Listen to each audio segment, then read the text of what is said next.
Today on the grid, it's Blind Photo Critiques Day. The Rocket Man, Real Man Canahan needs more RAM, drives a Dodge Ram. Erik Kuna, my co-host, is here. We've got some loosey-goosey giveaways, and it all starts in just 60 seconds. The grid is brought to you by ProPhoto, the light shaping company. Check out the ProPhoto B1X, powered all the right places. Go to prophoto.com/US. And Platypod, the tripod alternative that is changing the world. Everybody has a Platypod. You should too. Go to platypod.com. It is. And we're live. And we're live. Hey, everybody. Welcome to another live episode of The Grid at our brand new time, 1 p.m. Yes, so 1 p.m. We're trying to find that sweet spot. We think it's 1. I don't know. How you doing, Mr. Kuna? I'm good. I used to drive a Dodge Ram, you know. I know you did. I know. That's why I think it's so apropos. Yeah. Anyway, I wore a black hat today, and I realized it's kind of blending in with the background. So if you guys could just put another light up there. We like the black I don't shirts. know. Today's shirt is brought to you by Sabian, makers of awesome cymbals, and Fender Tommy guitars. Bahama, over here. And what is yours, Tommy Bahama? Yeah. Eric is repping Tommy Bahama today. Yep. Anyway, we're glad to They're have my you. official sponsor, in case you're wondering. Oh, yeah, they're his official sponsor, just like Fender's mine. Anyway, glad to have you here. We've got a really fun day. Every time I walk into the store, I say that, but they never seem to believe me. Yeah, I tried that at Guitar Center. It doesn't work there Yeah, either. it never works. I have a Fender. I'm with Fender. They're like, sure you are. Yeah. Loser. Okay. Today's Blind Photo Critique Day. We asked our viewers to send in images, which they did. Now, I got to tell you, I just told Eric as we're walking in. So I'm lamenting how hard it is to get these images together. So we're going to do some upgrades, right? Yeah, we're going to do some upgrades. So look, people send in links. They send me emails to their Dropbox, and then they send me emails to like Google, like a Google Downloads page, and they want me to, they say, I have to request permission to download them. I'm like, are you kidding me? Like, I'm trying to put hundreds of images, I'm looking through hundreds of images trying to put this together, and I got to send you an email that says, can I please look at the box that you sent me to look at? I got people that send me images that are locked and I can't download, send me links to pages that I don't have access to. It's just crazy. And the best thing is, by next month, it won't be like that. Right. Because we got a better way. We do. I'm talking to Terry White on the way here. Terry's like, dude, you're doing it. I'm complaining to Terry. Terry's like, dude, you are doing it all wrong. He goes, you're going to set up a Dropbox link that anybody can access. They don't have to have Dropbox. It lets them upload 3 pictures. It automatically puts them in a folder numbered for you and everything. I'm like, that's it. You cannot imagine how much time I spend collecting these images. But if they were already in folders and ready to go, you know how much easier that would make my life? A lot easier. Like tremendously easier. And I wouldn't get all frustrated like, hey, where's my, I can't get into this link and all that. So we're fixing that immediately. So that's next time. Yeah. Not today, though. But today we do have some great giveaways, too, as we do. well. Yeah, we got some Tell them, great Eric, giveaways. what's this? Wait, we got a Platypod gooseneck. These things are taking the Platypod world by storm, right? Everybody wants these. Yeah, I mean, if you're into like macro or just need like a place to put a light or, mic stand, whatever, you're able to like attach stuff to your Platypod using that. That's the setup right there if you're doing like the macro and stuff. And then speaking of lights, you can actually win also a Lighter Torch 2.0. We've got that up on the table right there in the middle. Right here. Plus, you can win a cool ebook by Scott Kelby himself, the digital photography ebook. Hey, I have an update on this. Yeah. So I heard from my publisher day before yesterday. Mm-hmm. The boat is going faster than they expected. So they called the captain. It's pulling into port. They called the captain. And so Rocky Nooks is the publisher of this book. And Rocky Nooks, they're probably going to have theirs in stock. Nice. 2 weeks maybe? Nice. So Amazon will be a little later because what happens is they come in, then they got to ship them to Amazon. Then Amazon has to log them in, and they're running behind because Amazon is like on fire right now, just as far as how many orders and stuff they're doing. So it's not going to be at Amazon. It'll be soon. Sooner than Amazon says they will, but not as fast as we would like them to be. There you go. But either way, plus, we also have the Slick Pick Master Level account we're giving away. Stop right there. Yes. They don't call it a master level account anymore, I've learned. Okay. It's just called a portfolio. All right, a portfolio. So that's their high-end Slick Pick. But can I tell you something? this weekend, I got a Slick Pick portfolio level account. Portfolio master. They don't really call it a master anymore. All right, but here's the thing. I got to tell you my story here because I'm going to show you it. So the idea is if you get their if you get their portfolio level account. I know, we're going to call it master now. We're going to keep calling it that because I know. But anyway, if you get their portfolio level account, they have a graphic designer that helps you build your site. So I thought, well, you know what? I'm going to just give it a shot on my own, and if it gets messy, I'll get their designer. But I kind of know what I want. I looked at their templates, and I'm like, that's the template I want right there. Dude, I had the whole thing up and running in no time. Yeah. And then you texted me. You're like, man, you need to get your website on this. It's so easy. It's the easiest. Now I thought the easiest was Squarespace. Mm-hmm. Adobe Portfolio is free. But if you don't watch my class, you'll never figure it out. Adobe Portfolio used to be easy. It's now very hard. Now they made a mess of the interface. If you watch my class, you'll be able to do it. But this is so much easier and so much more flexible that I don't have it done because I haven't put my contact info in. So I want to show you on screen real quick. This is where I'm at. I'm going with something different, Eric. You haven't seen this. I'm going with something different. So take a look at my screen. Do they have your screen? Yeah. Yes, they do. That's not my screen anymore. That's an old screen. I don't know why you don't have my live screen.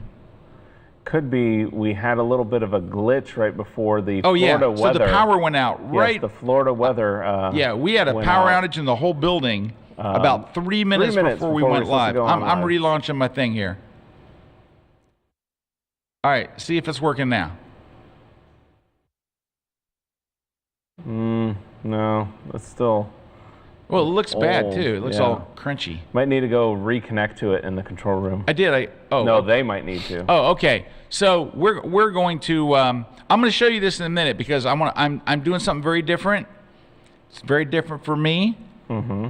But it's because I saw some other people's that I liked, and I'm going to switch up from the way I do it. Anyway, long story short, I'm going to go find the. Give me one sec, folks. And I guess they're working in the control room where controls happen.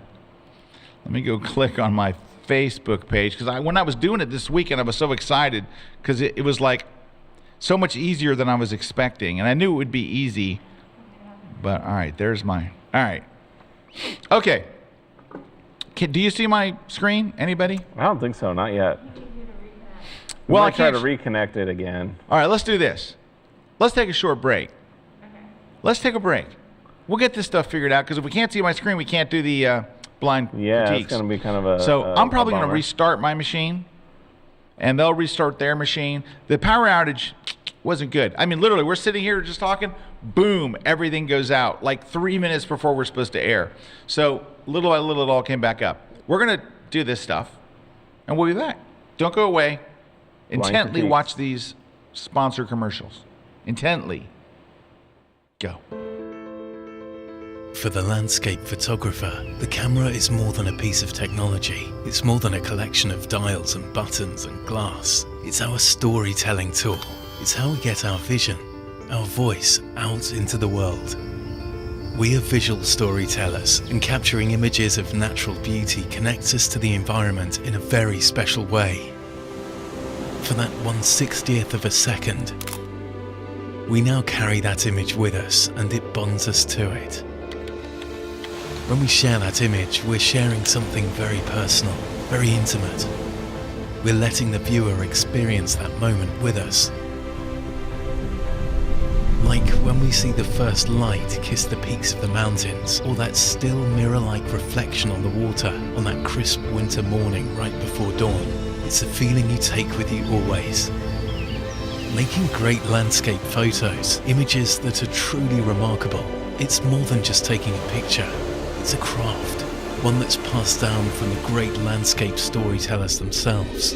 Gifted teachers who've dedicated their lives to sharing what they've learned, their vision, their creativity, their settings and gear, how they approach the scene, and make emotional compositions with the next generation of photographic artists. When these craftsmen come together, it's an experience like no other. And in September, for the first time ever, these brilliant landscape masters will be sharing their latest techniques, their hard-earned secrets, and their landscape post-processing wizardry during an extraordinary educational event. It's 2 full days, all presented live, all presented online, and it's dedicated to everyone who dreams of leaving a visual legacy from the places that captured your heart and your imagination. This is the Landscape Photography Conference, coming September 8th and 9th, 2020. The next step in your landscape photography journey is about to begin.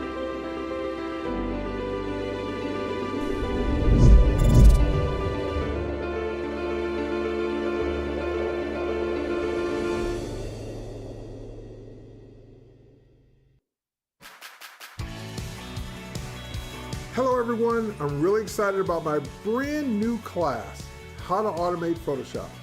Whether you're a beginner, intermediate, or advanced user, if you're doing the same things over and over again in Photoshop, then this is the class for you. You'll learn not only how to create actions and how to create batch actions and droplets and all that stuff, but we'll learn conditional actions, which are new. We'll learn how to use the new image generator, how to take advantage of smart objects, link files in Creative Cloud libraries, and so much more, exclusively here on Kelby One. This segment of The Grid is brought to you by B&H Photo, the professional source since 1973. Okay, we're back. I don't know if it's working yet. I had to reboot my machine. It took that entire break just to reboot, get it back up and running, and try for me to get back to my page here that I was going to show you. Well, the good news is we got people joining us all over the world. All right. Oh, I think is that yours? Yeah, there you go. Give me a minute, Boom. though. Give me a minute to get right. it. Well, we got people joining us from all over the world. There so you we go. got Mohammed joining us all the way from Tripoli, Libya. Then we've got Connie joining us from Voorhees, New Jersey. We got Willie joining us from Colorado Springs. We got Andrew joining us from the UK. We got Raphael from Brazil, Jeff from Napa, Vicky from Port Charlotte, Kathy from Colorado. So we got people all over the world joining us for The Grid. New time, 1 p.m. And now maybe Scott's ready to show this slick pic. All right, okay, yeah, okay. Yeah, all let's do it. Wow, all right, we got it fixed. Okay, so I'm going to show you basically, this is, can you see it? All right, so you know how big Eric and I are on having a big homepage graphic? Yes. So this is my big homepage graphic. It fills the whole page, but I'm going to have a little a button here for you can look through maybe 5 or 6 images. Okay. All right. So here's where I'm changing everything.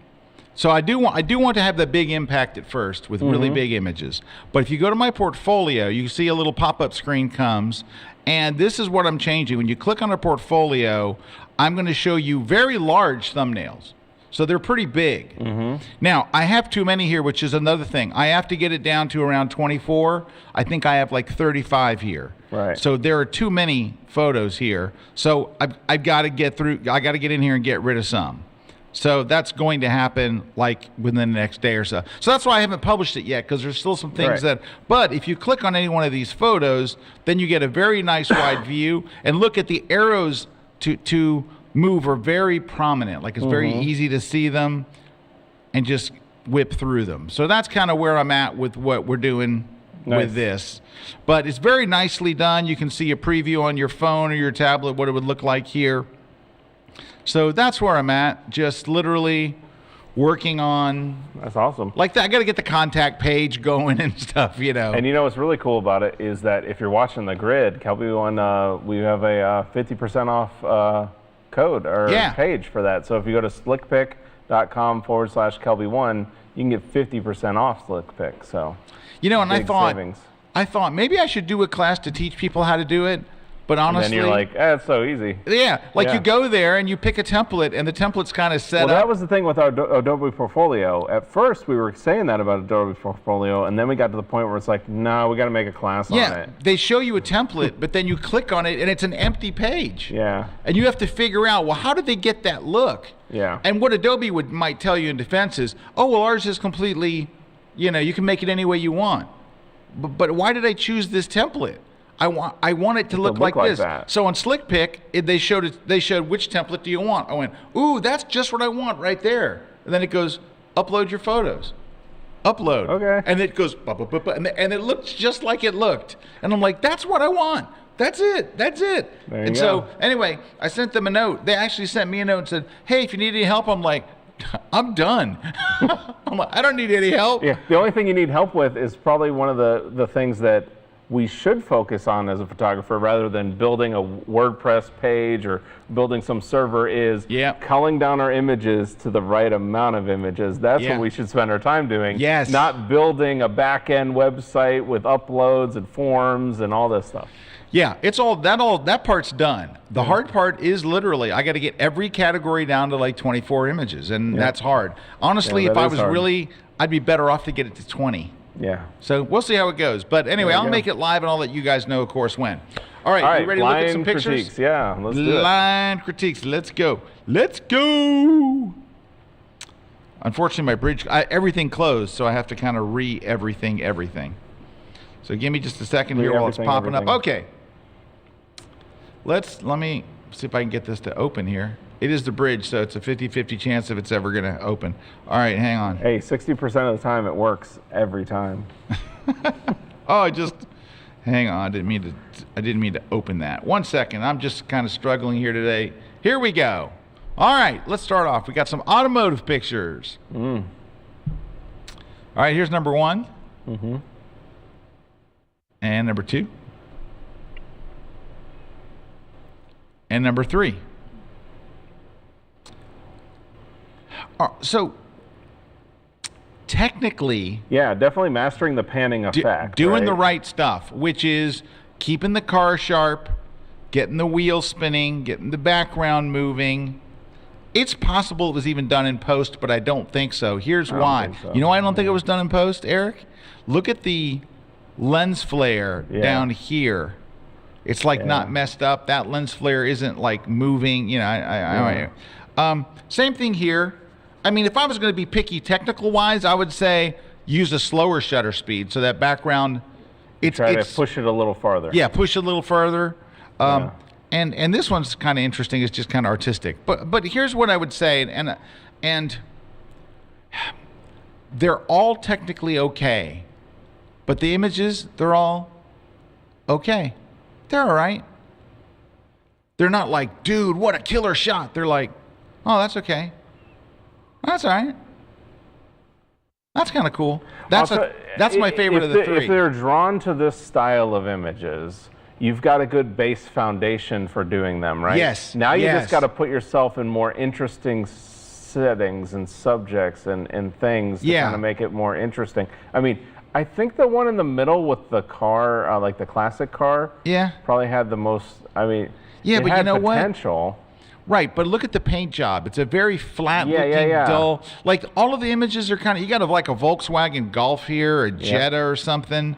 You know, where's your really cool car with incredible paint job? Well, but that's what. Maybe you're just trying it out. Maybe you're just starting along. You got the technique. Now you just got to put yourself in front of the more interesting things. Yeah, and I also think really like that last one though. There's something about it. Yeah, this has got some nice colors and gradients, and it's interesting and all. But it's just that's a stylized photo, which I think was. But the other two, they're okay. And so I don't want you to take this the wrong way because I'll say this. You have the technique. Yep. You could tighten up the technique a little bit, like maybe you're at a 60th of a second, drop down to a 30th, and if you're at a 30th, drop down to a 15th, which means you're going to get a lot of blurry photos, but you'll also get 1 or 2 really sharp ones. Yeah, you start getting that 15th. But really, you need to work on your subjects. The cars are not. They're not like ooh. They're okay. I mean, no one's going to ooh a Volkswagen Golf. I don't care how great your technique is. It's just a Volkswagen Golf or whatever it was.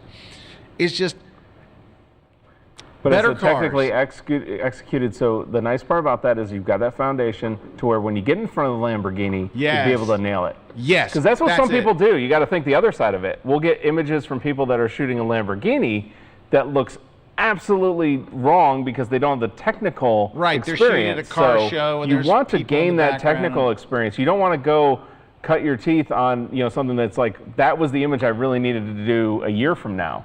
I really need to be in front of the Lamborghini a year from now when I'm good at this. All right. You know? One more thing I'm going to tell you. We're spending a little too much more. Yeah. We're supposed to be 3 minutes. 3 minutes. One more thing. If this is your thing, getting cars that move, right, and you want to make a Volkswagen Golf look cool, you need a car kit. You need a kit that attaches the camera to the bottom of the car or with suction cups on the top of the car. And then you turn the car off and you have some friends get behind it and you push it 1 mile an hour. But you leave your camera open for a long exposure with an MD filter. Look like a million miles an hour. It's going to look like the cover of Car and Driver. It's going to blow your mind. I think I did something on this, didn't I? Yeah. Did I do a blog post? We've done some shoots with that stuff. And yeah. They're like literally just pushing cars out in the parking lot. Now, you can build your own for about $200. Yeah, it's not expensive. Or you can buy a commercial one for like $700. Yeah. But that's how they do those covers, and you'll do one and you'll be hooked because you're going to be stunned at how you're great it looks. You're right. If you're really into that, it's going to look like the car's going 500 miles an hour. And it's literally being pushed. Let me see if I can show you what I mean. Let me just grab one real quick. Let me see if I've got one. I think I can just show you an example. It's not killer or anything. Don't get excited. It ain't going to be that. But I'll just show you what that looks like, and maybe that'll help. Do I have one? Hang on. I think I do.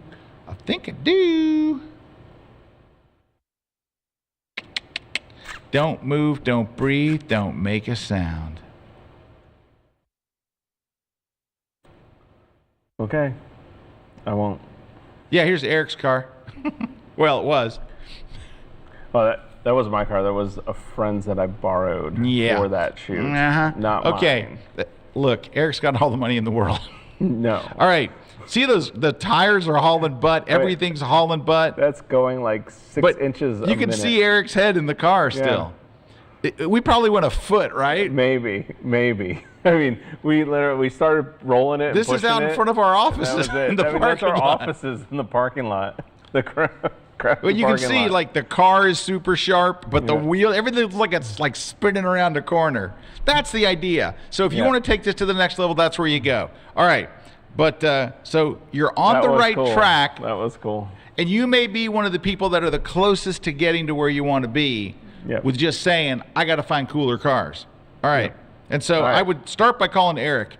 Erik always has cool cars. I got somebody. He's got cool cars. I'm not going to tell you what he has. He has cool cars right now. You would love to shoot Erik's car. Yep. All right. Let's move on. Now we're going to hit the 3-minute timer. All right. You get the timer ready? Yeah, let's go. All right. Here we go. 3 images. Oh, hold on. Let me open them up in camera raw. They're small. That's better. Here we go. Here we go.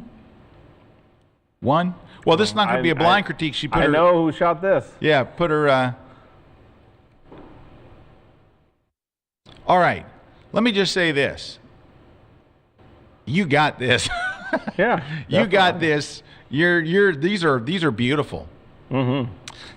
I mean, if I had to be a little picky, I'd say your facial retouching is a little heavy.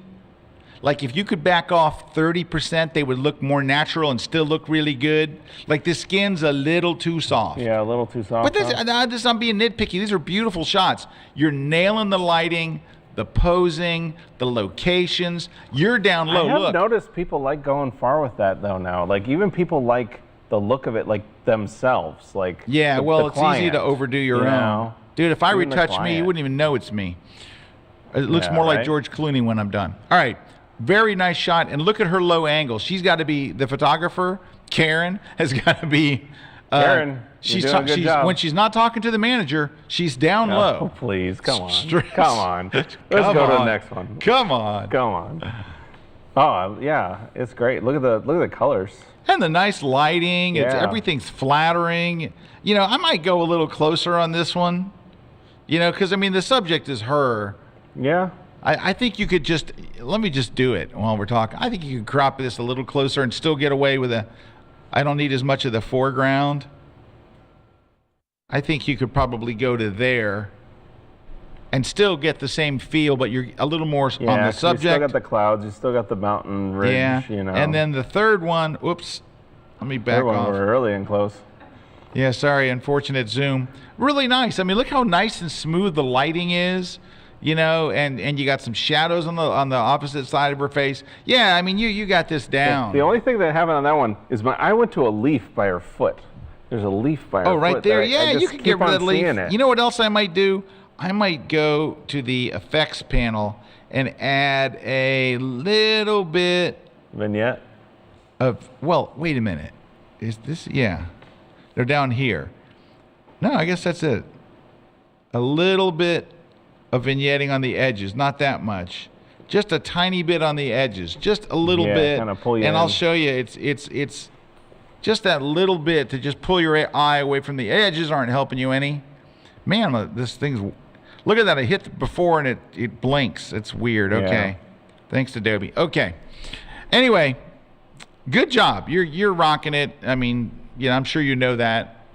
But anyway, good job. Good job. Good job. Hey, Scott, that photo we showed of the car, how long was the exposure on that? Somebody's asking. Let me go look and see if it shows it. It often doesn't show it in the... Oh, it was 1/80th of a second. Yeah. That's too fast. Yeah. Yeah, that you need to be at like 1/30. No. We're talking about your shot. Oh. Your car. Oh.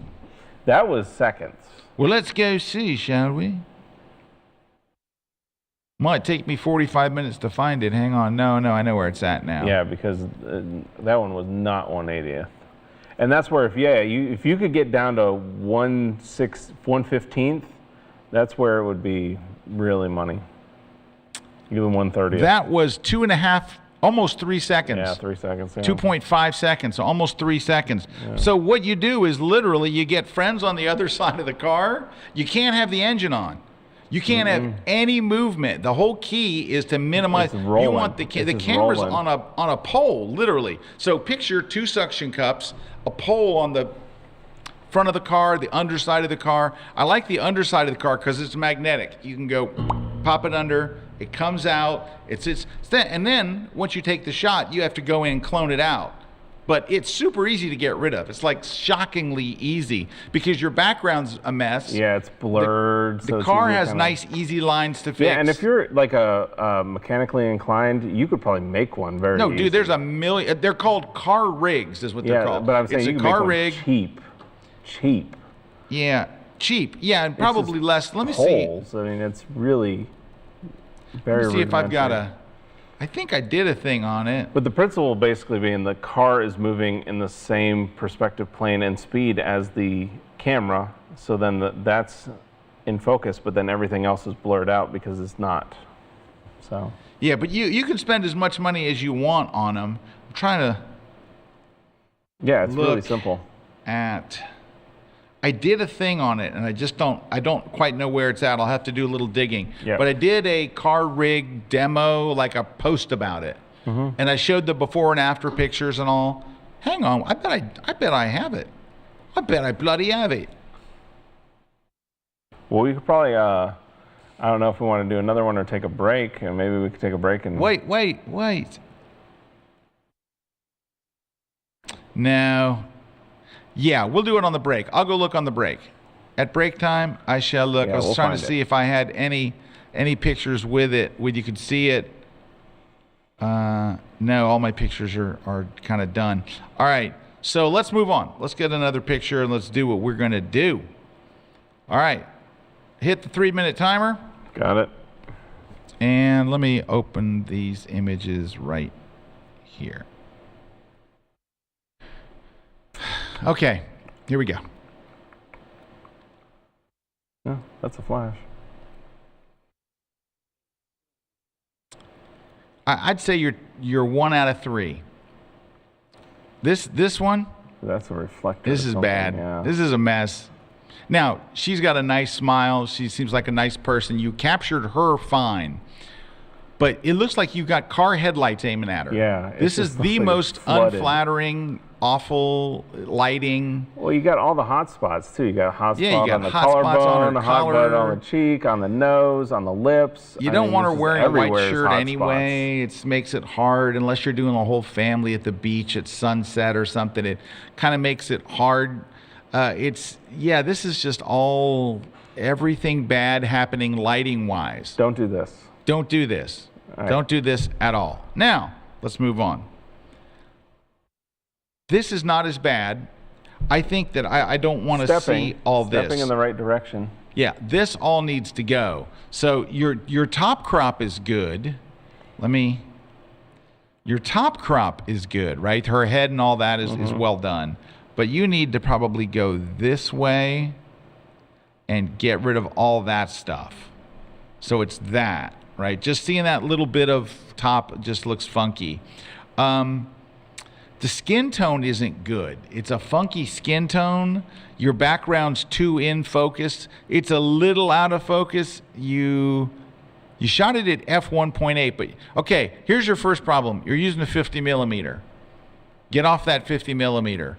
Go get something longer. You need like 105 Scott, minimum. YouTube tells you that the 50 millimeter is the best portrait lens. The number one video on YouTube on this subject says 50 millimeter is the only lens you ever need. I know. Eric and I we harp on this guy's video. All right, but look, there are people on. Okay, hear me out. And look at me, not the screen. Okay, hear me out. There are photographers who can make a very good picture with a 50 millimeter lens. It is a particular look. You're not one of those photographers. You need to go buy a lens that makes people look good. It is doable. I've seen people take great, but it's particular style. It's not the style you're shooting. Yeah, it's the positioning. It's the distance from the subject. Yes, it's all those things. All these things. It's not what you're shooting. What you're shooting, you need like a 150 millimeter, a 200 millimeter. Shoot with an 85. You got to get off that 50. You need to throw that 50 in the trash. It's not for you. Get rid of the 50. And then the last shot is the best one of the bunch. I'm just going to show it real quickly here. The last shot is the best shot of the bunch. The lighting is pretty nice. I think it's the best expression from her. I'm not sure about the crop on the left side. I think the whole thing might be the cropping needs a little work. But this is far and away the best shot. But it's not awesome. I think what you really need to do is first, change lenses. That's number one. Get rid of that 50. It's just not flattering. Number two is you need to really look at some really great portrait photographers that are taking the kind of stuff that you're shooting and really analyze what they're doing. What kind of lenses are they using? What's the light? You need to work on your lighting, posing. You're not terrible. I don't want to say don't do it, but you got to work on all of those things. But I think your first place is not to go watch a video on lighting. Your first place is go to 500px, type in portrait, and look at the quality of the light, the type of poses, the backgrounds, all that stuff matters. And start really studying what are they doing? What is it that these great photographers have? Because you've got a great subject. She's a great subject. The problem isn't her, it's you. So work on that. But I think first step, I don't think you know what makes a good portrait. And if you don't really know what makes a good portrait, it's going to be hard for you. You have no goal. I don't know what I'm shooting for. I'm just going to take a picture. I hope it comes out okay. You need a goal. Go look at those ones on 500px, study them, and you're going to go, oh. But really look at their backgrounds, their lighting, the clothing, everything about it. Take a piece of paper, write it down. I did a class on Kelby 1 called How to Critique Your Own Work. And there was a segment on portraits. If you're a Kelby 1 member, go watch the segment on portraits. And it's going to list all the things. It's going to say this. Now, that's only the technical stuff. You can nail every technical thing and still have a crappy photo. But you've got technical problems. You got to get the technical stuff first. And then you have to work on the expressions. Because you can have every checkbox on that. And I do give you a check sheet. You can have every checkbox checked and have a soulless picture. Like the guy with the Volkswagen Golf. You did everything right. Yeah, I did everything right. But the photos, meh. So, but step one is you got to figure out what makes a good picture. What are the building blocks of it? Well, and you need to have that foundation, so then you can move on from there. But that's what, just find that foundation. Yeah. Okay. That was kind of harsh, but let's move on. Here we go. Hit the timer. Oh, here we go. Let's go. All right, so another pan. A flash. Let's look at this one. I don't know if it's possible to be more obvious that you use flash except for the last photo. So, great time of day.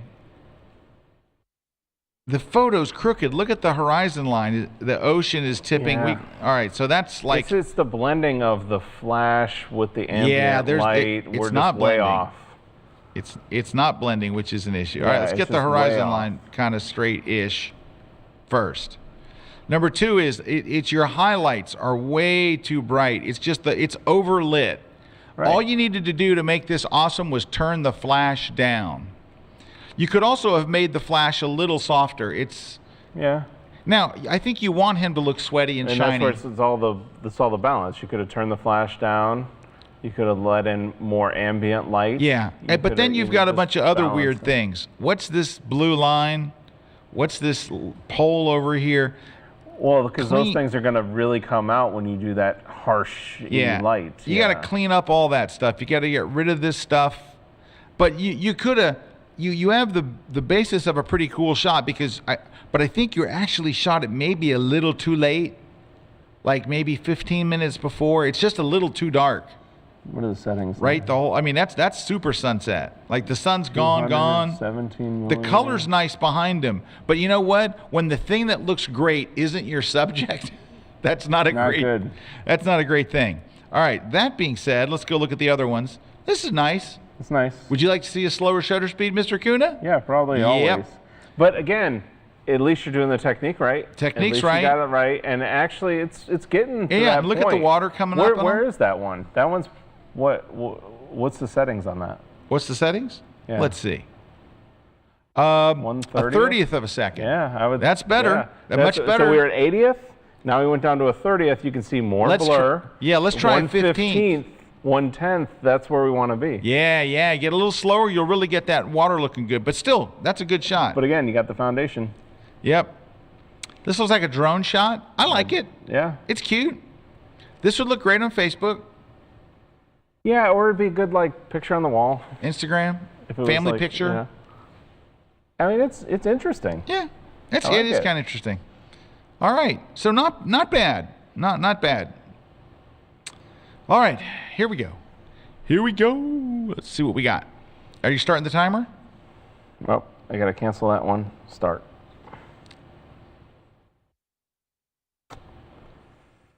Uh-oh. Uh-oh. This is bad. They took pictures of stuff. You did take pictures of stuff. So this one is technically good. It's sharp. The background's out of focus. Mm-hmm. You've got enough room. I mean, this is all not bad. No. But it's a shrug your shoulder shot. It's not like the bird is doing anything particularly interesting or amazing, or it's technically good and the thing coming out of its mouth actually takes away from it. Yep, it absolutely does. It just takes away from it. It does. It's just a boring shot. Yeah. This one, not seeing the end of the guns, cutting the gun off in the middle. There's no context. Yeah, I mean, it's obviously some kind of a reenactment.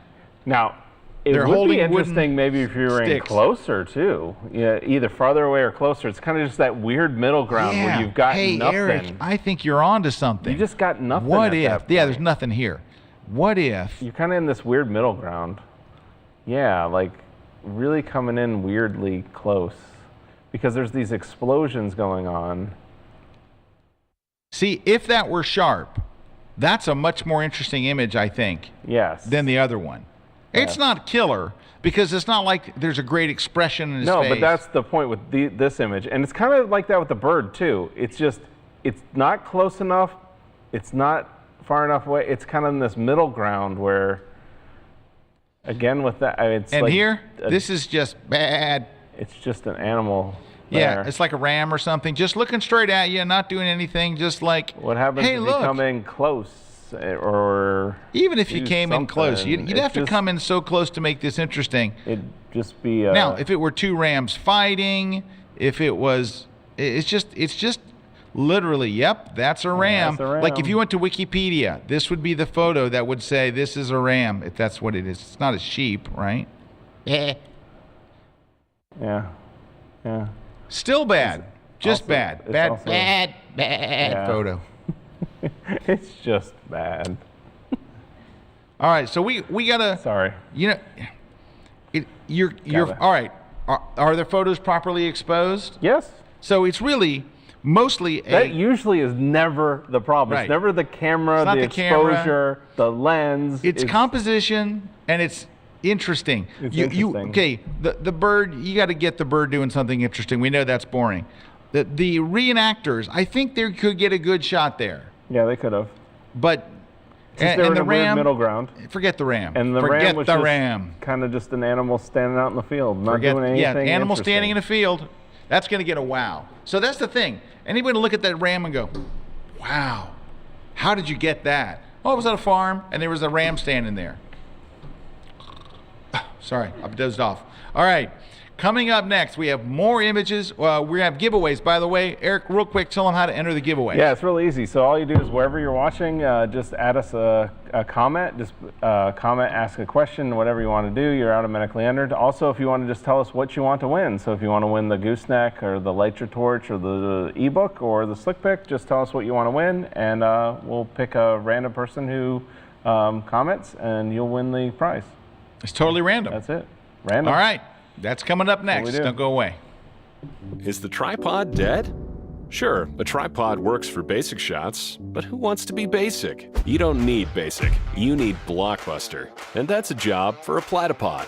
The platypod is your go-anywhere, do-anything flat tripod base. Its compact design helps you discover unique angles that you could never reach with a typical tripod. So, whether you're bringing up baby, driving Miss Daisy, or with your beasts of the southern wild, you can capture big budget footage and stills for a fraction of the time and money. So go ahead, shoot the next Rocky or Birdman. Or on the waterfront, the platypod is equipped to grip uneven surfaces and hang from just about anything. When tripods go low, the platypod goes lower. Its flat base reaches the lowest possible angle, resulting in truly inventive shots that can't be replicated with traditional equipment. And if you feel like adding a dramatic overhead angle, the platypod has you covered. Just strap it or screw it in, and you're ready to go within minutes. The platypod is constructed from aircraft-grade aluminum and titanium. Yeah, the stuff Air Force One is made of. So it's durable enough to travel with you from Chinatown to Casablanca and everywhere in between. If you only take the tripod, the story ends. You wake up the next morning with nothing but basic footage. Or you could take the platypod to a museum, or on an elevator, or strap it to a tree, or hanging on a bench at church, or put it on the ground and get incredible blockbuster footage. Who are we kidding? You should totally take the platypod. The tripod is not dead, but it needs a sidekick. The platypod. Bonjour, mesdames et messieurs. My name is Sir Germany. I'm a French photographer living in Los Angeles, California, and I'm a fine art artist. I love SlickPic because you can host all your photos online. You can share the best one through albums with incredible privacy settings. For example, you can just share an album to like 3 people or for just a number of hours. They have amazing watermarking on the fly where you can just change your mind and watermark and redo the watermark or take it out, and it's instant on all your photos. Having an official portfolio is so vital today. Now they have an amazing launching deal where for just taking the basic subscription we're offering now, which is roughly $15 a month, you're gonna get a professional designer to do your website for you. All you have to do is fill in a form with a few data and you're good to go. A designer will design your website for you. So if you don't like web design, this is a great opportunity. I think we're better off taking photos and learning how to do HTML and CSS and getting the most perfect website ever. I mean, even if you were to go the route of WordPress, which I did for many years, having a WordPress is free, but you need to host a WordPress. And a good hosting service is between $10 to $20 a month. So all you have to do is click the link below and get the offer. You will get this special price, which is 50% off for the first year, but you're gonna get it for life. So get it now. I love my SlickPic website. I love the business that it drives me, and I want the same success for you. Get it now. This segment of The Grid is brought to you by Canon. Right now, pretty good. There you go. Hey, we're back, Scott and Eric. We're doing blind photo critiques. So Eric, hit the timer. Let's go. Yeah, let's go. Now, these are clever. Cute. Isn't this clever? All right, now look at this next one. Yeah.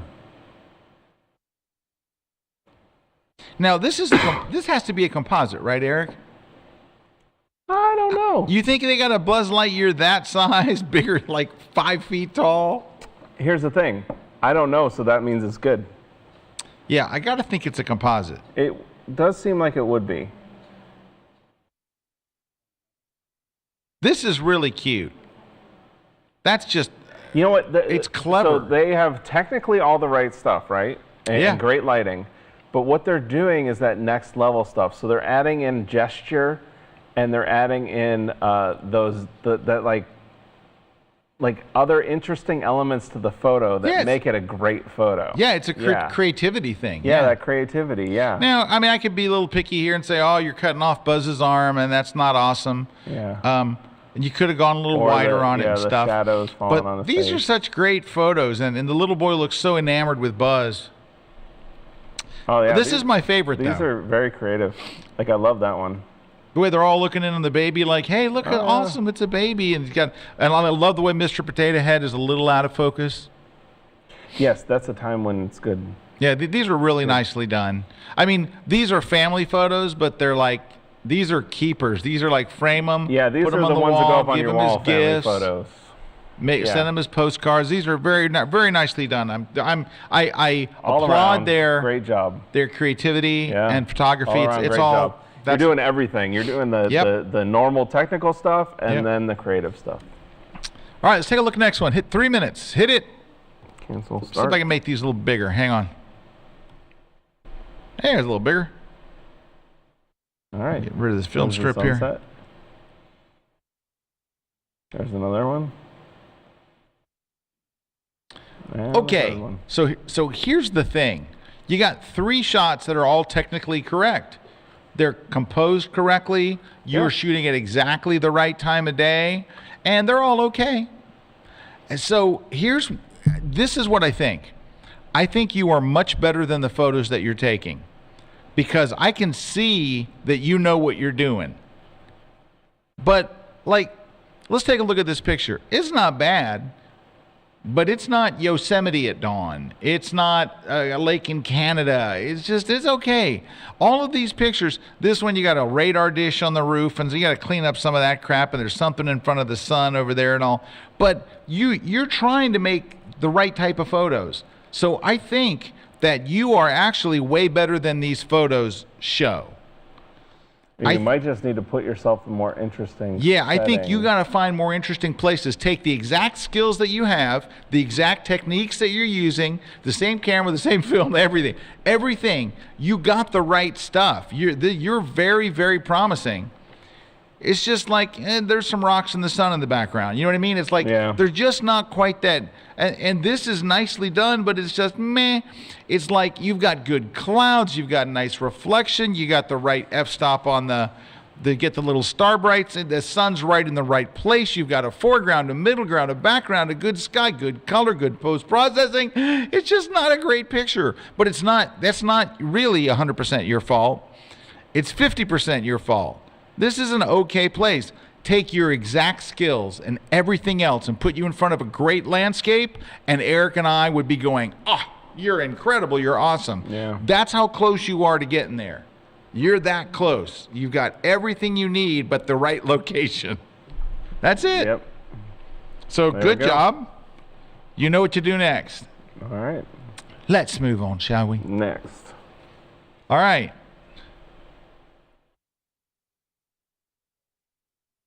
Oh, ick. That's nice. Yeah. All right. So, almost the same situation as the guy we were just talking about. You're nailing the technique. Mm-hmm. This flower's not bad, but you got to get a perfect flower, right? Do this same thing where you don't have the half a bud sticking off here. But you've got the technique. It's like a macro shot. You got nice background. You got nice lighting. But you just need a better flower, like a perfect flower. Same thing here. You got the little water droplets. You have a kind of an interesting flower, but I wouldn't say it's gorgeous. No, it's like it's kind of a little messy. And Yeah, it's kind of messy. You can't really tell they're water droplets till you really get in on there. And you know what? There's all these beautiful, amazing flowers out there, and you shot this, some nasty bug. Really? You're capable of taking this. Why would you take a nasty bug shot? It's a decent picture of a bug, though. Yeah, great. That's what we're all looking for. Decent Look, picture. the world is filled with beauty, and you're capturing it. And then you're like, and let's throw something disgusting in there. We gotta have bugs. All right, but that's what your thing is. Don't change anything with your photography. If you can get a good shot of a bug, you can get an amazing shot of a flower. Don't settle true. for just We'll any go that. flower. We'll go with that. Don't settle for just any flower. If you're shooting bugs that good, you can shoot a Oh, flower. come on. Is it more bugs? Yes, it's more bugs. Oh, Gross. bugs.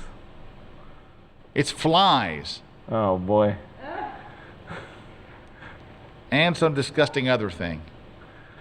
I mean, you're doing a nice job of them, but I can't stand the subject. I don't want to see a picture of a fly. That one that's the one that It's kind of messed up. Yeah, it's kind of Like, I hate to say it, messy. this disgusting one is on the money technical. Yes, that's the best one. Like, it's the best one, and it's of a disgusting subject. Why couldn't you shoot something beautiful or interesting, or people go, ooh, instead maybe of, they "Ugh." think that's what they got to shoot.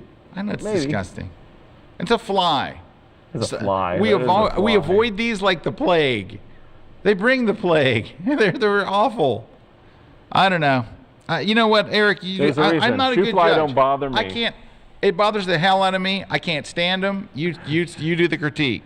That's what I would be on the same page as you. I mean, I just think that it's just a weird subject. But if you're into that stuff, that's the one that's probably the best because again, you've separated your subject. Yeah. And isolated them. It's got a good positioning of that. The first one's just messy. Yeah, nice, disgusting shots. Yeah. Well done. And then the first one's just kind of messy. 3 minutes. Hit it. There you go. Well, these are small. I have them to take screen captures. That's all going to end, isn't it? Yep. All right, here we go. All right. This is nice. Nice long exposure. I like the arch. Only thing I would say is it's kind of bright at the top here. I was going to say the same thing. Let's just darken that up. I want to grab the It adjustment kind of pulls brush. your eye up there to like, what is that? I mean, I know it's a bridge, but I don't need that much of it. I did a sloppy job there, but you get the idea. There's no reason to see all that brightness Well, already there. just doing that, it brought your eye down to the waterfall and the arch. I got to be honest with you. I don't know if I need that area above the arch at all. I don't know if I can't just go in here.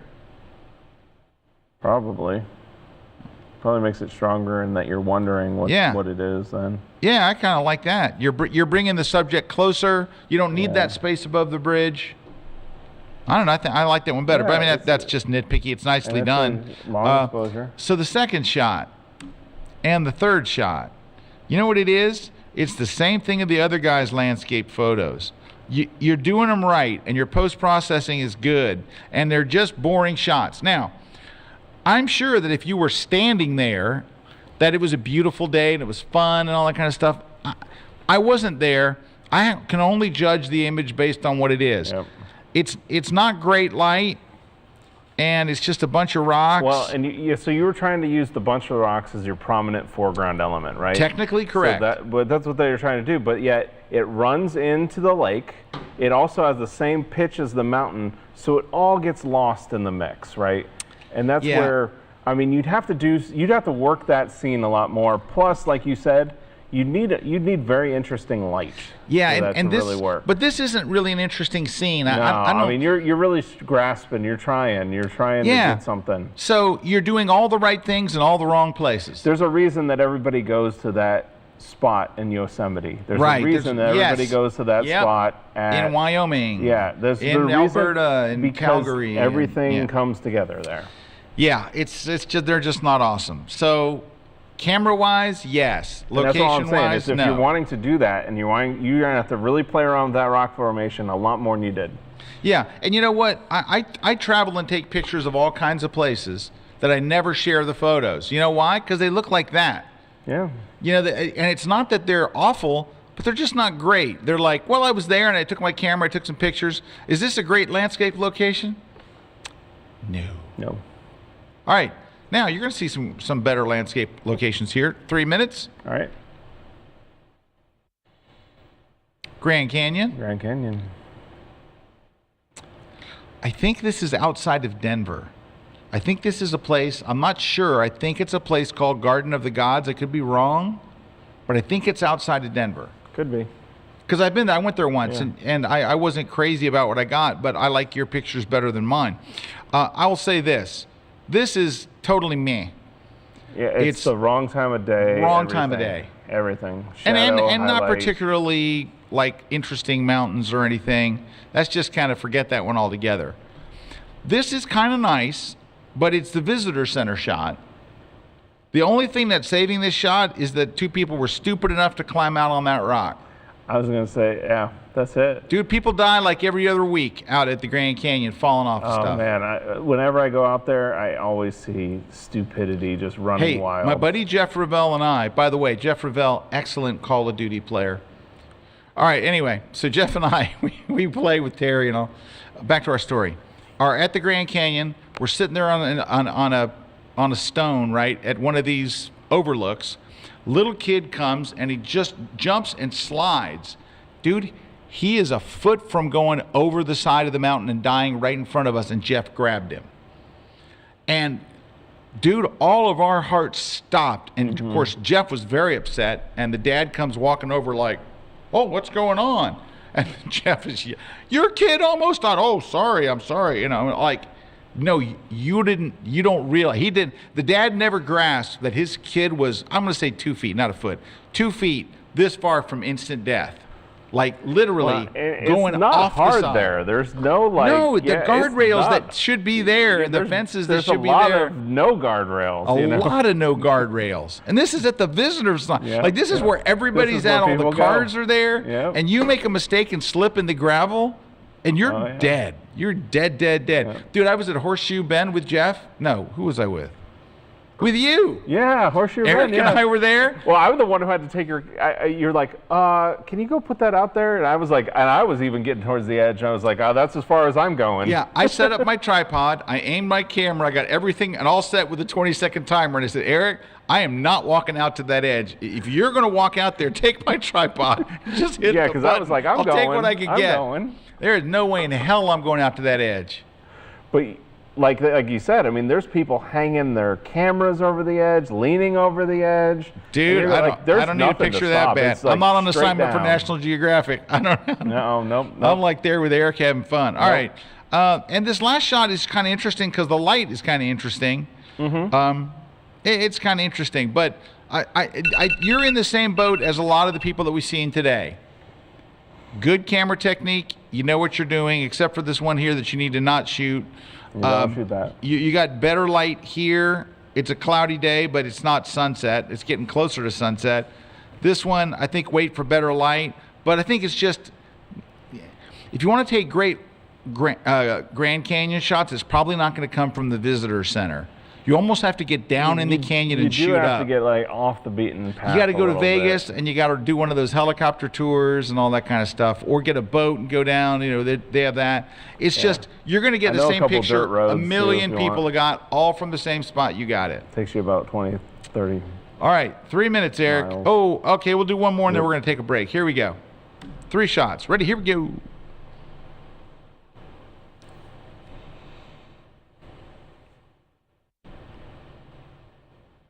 I like this one. Yeah. I just like the colors and the stillness of the water and the people and this I think is very nicely done. It's subtle, it's nice. I like the last one too. This one's not bad. Yeah. It's just I think there's too many people Yeah. and we need a longer exposure on that water. Yeah. Now the water here is literally like just still. Well, you know what? There's a lot of good leading lines and stuff that's Yeah, but drawing do we you need that? into the Do we need photo. that? Do we need that pole at the end? No. Do we need that pole? No. Do we need all those people? I'd get No. rid of that second group of people. And that's why I think you like the first, or that first one, or Right, but maybe this one, that starburst looks so fake. Yeah. That starburst says If it is real, then says there's Luminar, and something wrong. I don't think it's real. I don't think there's any Something way wrong. that's real. And it looks like Luminar, but it doesn't look like good Luminar. It's the bad Luminar, which just means it's too intense, too fakey. Yeah, it's Not definitely digging too it. fakey. So forget that one. But this one I think's nice. I think this there's one like a really has a lot of good lead potential. in that one. You know what the problem with this shot is, Eric? Only one part of the sky is good. Yeah. The rest of the sky is just a kind of a blue-gray yucky. I think that if you came back to this spot a couple of times and maybe changed your perspective to where the dock is straight in front of you, cleaned up a little stuff, I think there's something there. Yeah. Black and white, maybe. Hey, let's make it black and white because the sky's already kind of shot. What the heck? With a long exposure. Go You with gotta a do the long 4-minute exposure, 5 minutes, and then make it smooth and silky. You can have something there. If you can get back to that location, I think it'd be worth doing again. But a lot of people are suffering from the exact same things today. Yep. It's not camera technique. It's not so much composition. It's other stuff. All right, here we go. Oh, no, we're going to take a break. Let's take a short break. When we come back, coming up next, we're going to look at more images. We got the winners of our giveaways, and I'm sure we'll get off topic. So stick around. We'll be right back.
Would you believe us if we told you that you could fit studio lighting in your pocket? Well, Lytra has made it possible. Lytra is a global award-winning brand that designs and manufactures professional-grade camera lights that are compact, rugged, and waterproof. Whether you're using Lytra gear in a photo studio or underwater, Lytra's mission is to provide content creators with flexible and unlimited lighting tools that can mount on any camera, anywhere. Their lights come with a high CRI or color rendering index, making them some of the most color accurate lights in the industry. Due to the light's compact and rugged design, photographers are able to use the lights in ways that their studio lighting never could. Lytra has also made multiple lighting accessories available to fit your every need as a creator. Whether you're shooting portraits, nailing a product shot, or even flying your drone, they have got you covered. Lytra enables photographers and filmmakers to focus on their craft and create something beautiful. What will you create? This segment of The Grid is brought to you by Platypod, the world's most compact tripod base. Make sure you don't miss any episodes of The Grid by subscribing to Apple's podcast app or iTunes. It's free, and we even have a special audio-only version too. So sign up today. Hey, we are back, Scott and Eric. So Eric, off camera, had the tweet of the day. Eric's comment was, if you're shooting flies, you got nothing left. You got nothing. He's like, if that's what you got left, like, you just watched that amazing Pro Photo ad, which I think their ad, which, you know what I love about the Pro Photo ad? They never try to sell you a light. It's just all inspiration. Yeah. It's all beautiful photographs, beautiful. and they say we're proud to bring the light. And it's just like, they don't go, it's X amount of dollars, get it at B&H. They just lay it out there, and it's a branding thing. It's just like, this is what we're about. This is who we are as a company. You could shoot any of the things, any of the topics, the motorcycles, the people, the different things anything they showed, boxers, all that stuff. You're on a fly. Come on. You got, like Erik said, if you're shooting flies, you got nothing left. This world is full of amazing, interesting, beautiful things. You're shooting flies and bugs. Come on. Got to be something else out there. Oof, it's bugging me. All right. So, Erik's getting in on what's going on in the comments, which is everyone's making bug jokes. And like, Erik, it's bugging me. That really stings. Erik is ripping them off here while we're... All right. So images. We got any more images? Yes, we do, Erik. On my screen right now. Let's do it. So here's Any one. more bugs. 2, 3. These are really cute family photos. And they're nicely done. I know what you're trying to do. We've seen these folksy, homey pictures that people have done series with. Yeah. These aren't quite there. These are family pictures. So when you do see this type of photo, this slice of life stuff, because there's been books on this, there've been exhibitions, so many people, but they do some processing to their photo that gives them this. It is a post-processing look that gives them that Americana feel, that stuck-in-time feel. These just look like family photos. They're nice family photos. These are great to keep. Well, they're starting to go down that path. You're going down that path, and I like that. Because you see it like that they're trying it, but it's just, like you said, it's just a little short. Right. It's so, I like where you're going, but you're going to have to apply. Let me just see if I can open this in. Like, you will see these. I'm going to go find a vintage look to it or something that you apply to it that gives it. I'm in Camera Raw's, maybe not vintage, I'm artistic. Some kind of a flat look to it that gives it a signature feel to it. And it's none of these, unfortunately. But go look at the people that are doing this, because I think that you've got pretty good, like a pretty good house with the old pictures and stuff, and the old chairs, and the young kids and the older person together. Yeah, and that's why you've got the potential. Yeah, there's some. Because you saw it. I see what you're trying to do. Yeah. Keep going down that path. All right, but they're lovely family pictures to have. I mean, they're this is like like from a television ad, really cute. Of course, his cut off his torso's not great, but I like where you're going. All right, let's keep going. Speaking of liking where we're going, what do we got?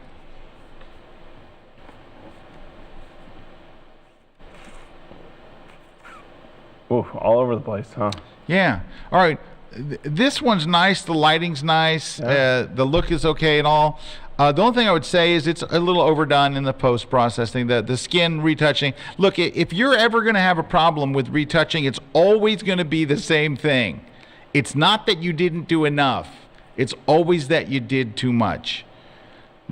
When was the last time that we looked at one of these, Erik, and said, you need to do more retouching? Yeah, it's usually back it off. Yeah, back it off 30 or 40%. I think you'd have a great picture. That's everything else there is pretty nice. I'm not crazy about the hand over here. And then there's some stuff going on in the background that's kind of like some stuff over here, but those are minor. Yeah. This would make a nice iPhone photo. It's like the wrong side of a dolphin trying wrong to side catch of a dolphin. Yeah. Fish. This is nice, but there's you got to clean it up. So this extra bud's got to go. You know what? This is coming down to what I said earlier. Yeah. You have the right technique on the wrong flower.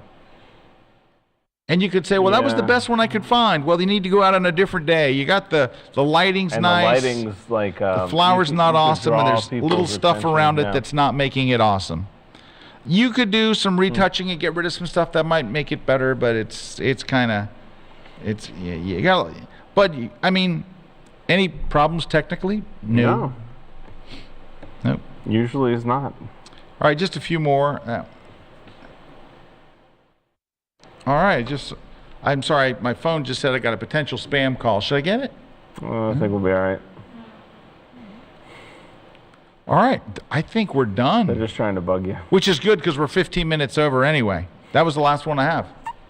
Oh, awesome. I only grabbed like 15. There you go. All right. Well, we got prizes then. Prizes. Let us have them. So we got Jacob Eppelbaum has saying he's trying to get started with his website. So we're going to give him a SlickPick membership. So you're going to like it, Jacob. There you go. And then Mary Fearson Niehaus, I believe, you've won the Lytra light. So there you go, right there. What Scott has, that Lytra light, you won that. You're going to love this, Mary. Oh, you're going to use it for all kinds. We've seen people today that could really use one of these. Yes. Or could use less of one. Hold on, right. Either one. Right about there. And then L'Oreal, you've won the goosenecks. Hey, look how much better you can see my hat. Yeah. With a little bit of light. Yeah, you could even do like a kicker light, do the backlight, anything. Backlight? And then L'Oreal's won the goosenecks, and then Svetlana, you've won the book. So all you got to do is email us at gridprize@kelby1.com, and we'll get you verified and get you off your prize. And then remember with the SlickPick that everybody who watches the grid can get 50% off if you go to slickpick.com/Kelby1. Yeah, if Jacob won, but if you didn't win, you'd still get half off. And that way, everybody wins. But I'm very impressed. I got to tell you, Eric, I really enjoyed it. It was a really fun, it was my Saturday project, and I really, really enjoyed it. I got to get my form running. Well, I just haven't filled it out. It's there. It's just got to type in, You just got to, finish it up. Yeah, I got to finish it up. I got my About Me page, but I don't have, and I got what else? There's one other thing I had to do. All minor stuff. Oh, yeah, get rid of the too many pages. Don't forget, we're about less than 2 weeks from our landscape conference. You saw the promo for it a little earlier. It's coming up in just a few weeks, September 8th and 9th. The day before, I'm doing a very special class. Oh, yeah. I'm doing a pre-conference workshop that is just about landscape photography, and it's called What Makes a Good Landscape Photo. And that's included in the conference. Yeah, it's part of the conference. You can come the day before. It's kind of for people who are kind of new to this all. But come the day before. I'm going to take you through. I think it'll be really helpful. And if you're especially if you're newer to landscape photography. So come the day before. It's from 11 to 12. What makes a great landscape photo? I've got some really great examples for you. I'm going to give you 10 things, like here are the 10 building blocks. And that's probably going to be a good intro for those people that kind of are starting with the landscape photography, but you would say go out to 500px. You're going to do the stuff where you've already done that and go, here are the elements that you need to be looking for. Yeah, I think it's going to be very helpful. Some of it is about camera settings, some of it's about equipment. But it's also about everything. It's all of the elements that need to come together. And so we're going to do that live, and I'm going to stick around and answer questions for a little while after that as well. And that's the day before the conference. So that would be on the 7th, and then come and join us the 8th and 9th. And that's, of course, all that's included. We got great instructors, killer sessions. I'm also going to be doing an Essentials of Landscape Post-Processing class.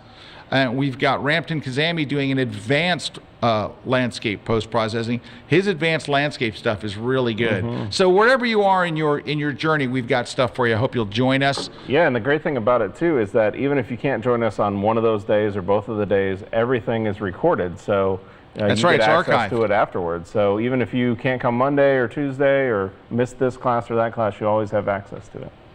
Right, and next week we hope to have the information on the Worldwide Photo Walk. We're knee-deep in the hoopla, so hopefully by next week we'll have the information for you and all that stuff in about a week or so. Yep. What are we doing next week? Do we know? We don't yet. But we will let you know. We'll do a thing on lighting my hat. We're going to shoot bugs. You know what it is? My hair is out of control. It is out of control. It's so long, I'm going to join a hair band from the 80s. There you go. All right. Well, thanks to everybody. Thanks to all of our crew here, Christina and Mike, and Ron, and everybody that's working on the set today. And this is the new time, right? 1 o'clock. 1 o'clock, new time. So 1 o'clock is nice because the West Coast isn't seeing us at 8 in the morning. So we were missing the live. And then also, we have a big viewership in the UK, which we love. And they were seeing us at 4 o'clock in the afternoon. Now they get home from work, get home, check us out at like 6 o'clock. I think it's a much better time. I know, I like it better. How do you like it? Yeah, we'll see. I like it. We'll see how it goes. We're trying to find that sweet spot. Hopefully it's 1 o'clock Eastern time. Thank you guys. Thanks to all our sponsors. Thanks to our crew here. Mr. Kuna, thank you, sir. Yeah. We'll catch you guys next week right here, 1 o'clock Wednesdays on The Grid. Take care, everybody. See ya.